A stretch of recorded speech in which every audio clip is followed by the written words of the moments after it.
आज म तपाईँहरूको लागि एउटा राम्रो विषयमा कन्टेन्ट बनाउन चाहन्छु।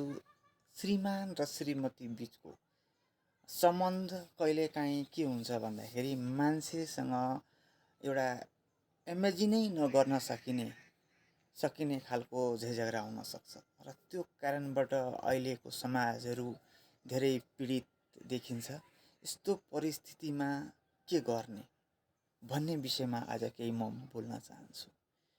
तपाईँले मानिलिउँ बिहे गर्नुभयो हैन, तपाईँले कुनै केटीलाई प्राप्त गर्नुभयो अथवा केटाले कुनै केटीलाई प्राप्त गर्यो, केटीले कुनै केटालाई आफ्नो जीवनमा ल्याइसकेपछि त्यसपछि त्यसका पछिल्ला कुराहरूलाई कोल्टाएर हेर्दाखेरि कहिलेकाहीँ उसका नकारात्मक कुराहरू पनि आउन सक्छ र त्यो विषयलाई लिएर समाजमा, गाउँमा, आफ्नो परिवारमा कलह पैदा हुन्छ। यस्तो परिस्थिति आएर यदि सम्बन्ध बिग्रिन लागेको छ भने पनि के गर्ने भन्ने विषयमा आज केही म बोल्न चाहन्छु। जब तपाईँले कुनै जीवनसाथीलाई आफ्नो जीवनमा ल्याइसकेपछि तपाईँले संसारका हरेक व्यक्तिहरूमध्ये तपाईँले एकजनालाई सेलेक्ट गर्नुभयो। त्यो सेलेक्टेड पर्सन तपाईँको लागि स्पेसल हो।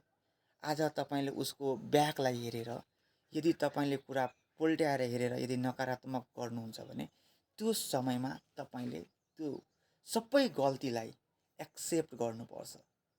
एक्सेप्ट गरिसकेपछि जे थियो भइसक्यो।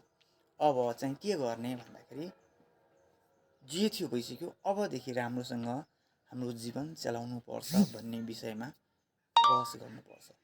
त्यति मात्र नभएर उसका हरेक क्रियाकलापहरूलाई, विगतमा भएको कुराहरूलाई बिर्सेर जिन्दगीलाई अगाडि बढाउन तपाईँले तत्पर हुनुपर्छ। अनि मात्र लाइफ ब्युटिफुल हुन्छ र उसले भनेको कुराहरू कम्प्रोमाइजमा जानुपर्छ।